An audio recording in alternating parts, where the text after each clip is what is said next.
अस्सलामु अलैकुम वरहमतुल्लाहि वबरकातुहू। अल्लाह ताला कुरान पाक में इरशाद फरमाता है, औज़ु बिल्लाहि मिनश शैतानिर रजीम, बिस्मिल्लाहिर रहमानिर रहीम। कुलू वशरबू वला तुसरिफू। कुलू खाओ, वशरबू और पियो, वला तुसरिफू और इसराफ ना करो। इसराफ का मतलब ये है कि आपको, जैसे आपने खाना खाना है, आपका पेट दो रोटियों से भर जाता है तो तीसरी ना खाओ। ये अल्लाह ताला ने कुरान पाक में इरशाद फरमाया है कि कुलू वशरबू वला तुसरिफू, यानी कुलू खाओ, वशरबू और पियो, वला तुसरिफू और इसराफ ना करो। इसराफ क्या है कि आप, जैसे मैंने बताया कि आपका पेट दो रोटियों से भर जाता है तो तीसरी नहीं खानी। इसी तरह पानी भी है, कोई और चीज़ भी है, जितना ज़रूरत है उतना लेना है। उसके अलावा जब ज़्यादा आप पिएंगे, जूस हो, दूध हो, कोई और चीज़ हो, तो साफ ज़ाहिर है कि वो आपके अंदर बीमारी पैदा करेगा। और ये डॉक्टरों ने कितने अरसे से ये आपको बता दिया हुआ है, और अल्लाह ने ये सबसे पहले ही बता दिया था कि खाओ पियो और इसराफ ना करो, यानी इतना ज़्यादा ना खाओ जो आपकी ज़रूरत से ज़्यादा हो।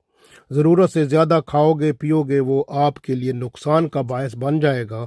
इसी से कैंसर बनता है, इसी से ब्लड प्रेशर बनता है, इसी से शुगर भी बीमारी शुरू होती है, इसी से आपका जो है वो लिवर ख़राब होता है, आपके दिल की बीमारियां शुरू होती हैं, इसी से आपके खून में जो है वो कोलेस्ट्रॉल बढ़ता है। बहुत सारे और बीमारियां जो हैं ये इसी ज़्यादा खाने से, या वो ज़्यादा कोई ऐसी जूस या मुख्तलिफ़ चीज़ों के ज़्यादा पीने से होता है। तो इसलिए ज़्यादती जो होती है वो नुकसान देती है।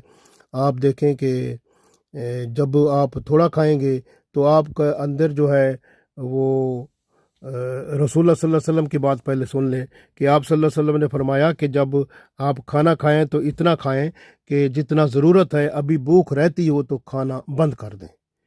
तो इस तरह की सूरत हाल आप करेंगे तो आप बीमार भी नहीं होंगे, तो आप सेहत और सलामती के साथ रहेंगे। और फिर जैसे अल्लाह ताला ने कुरान पाक में फरमाया एक और जगह, कुलू मिन तय्यबात वामलू सालिहा। खाओ तय्यबात यानी पाकीज़ा चीज़ें, हलाल तय्यब पाक चीज़ें खाओ, वामलू सालिहा और ईमान और अमाल साले करो, ये नेक अमाल करो। तो पाक चीज़ें खाएंगे तो नेक अमाल पैदा होंगे ना। अगर बुरे, जैसे आप देखें कि अगर आप हराम चीज़ें खाएंगे तो उसका असर भी आपके अंदर हराम कोई काम होगा।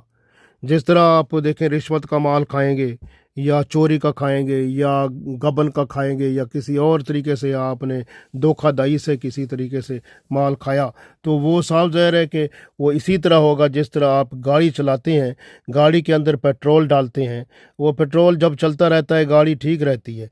जब गाड़ी पेट्रोल के अंदर एक अगर पानी का कतरा आ जाए, जब वो आपकी इग्निशन पॉइंट पे जाएगा तो गाड़ी में उस वक्त बबलिंग होगी, गाड़ी मूव सही नहीं करेगी। तो क्योंकि उसके अंदर वो पेट्रोल नहीं है, वो तो अब पानी गया तो उसने अमल दिखाया।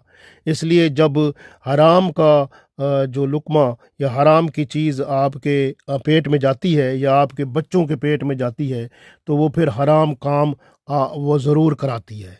इसलिए जो है ना, अपने आप हलाल खाओ, हलाल जो है उसके साथ जो है आपकी ज़िंदगी भी बेहतर होगी, आमाल भी बेहतर होंगे और ईमान भी कायम रहेगा। ये सबसे बड़ी बात है। और अगर खाना इस नीयत से खाया जाए कि अल्लाह ताला मुझे इल्म व अमल जो है वो उसकी कुव्वत अता फरमाए, शरीयत के मुताबिक ईमान और आमाल साले मुझसे कराए, और आखरत में मुझे कामयाब व कामरान फरमाए, इस नीयत से जब खाएंगे तो ये खाना आपका इबादत बन जाता है।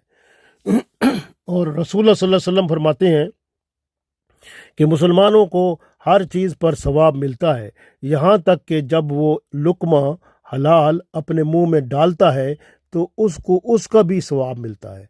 और वही लुकमा हलाल का जब अपने बीवी बच्चों के मुंह में डालता है तो अल्लाह ताला उसको भी उसका सवाब और अजर अता फरमाता है। इसलिए आदमी हिर्स के साथ ना खाए, कसब हलाल यानी रिज़्क़ हलाल, यानी कसब हलाल करे, यानी حلال رزق کمائے، پھر اس کے ساتھ وہ خریدے اور پھر وہ کھائے، اور پھر اس طرح کھانے کے آداب کے ساتھ بسم اللہ پڑھ کے کھائے، تو اللہ تعالیٰ جو ہے وہ بندے کے کھانے میں برکت ڈالتا ہے۔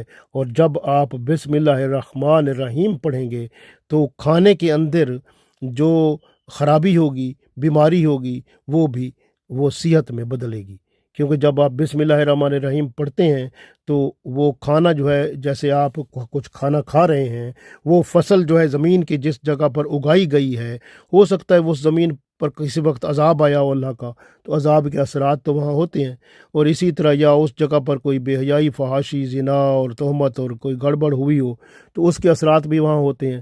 تو جب آپ وہ کھانا جب آپ کھائیں گے، اس کے اندر اگر کوئی اثرات ہوں گے تو وہ پھر جب آپ بسم اللہ الرحمن الرحیم پڑھیں گے تو وہ اثرات اس کے پڑھنے سے ختم ہو جاتے ہیں، اور پھر وہ کھانا وہ شفا بن جاتا ہے، وہ صحت و سلامتی کا ضامن بن جاتا ہے۔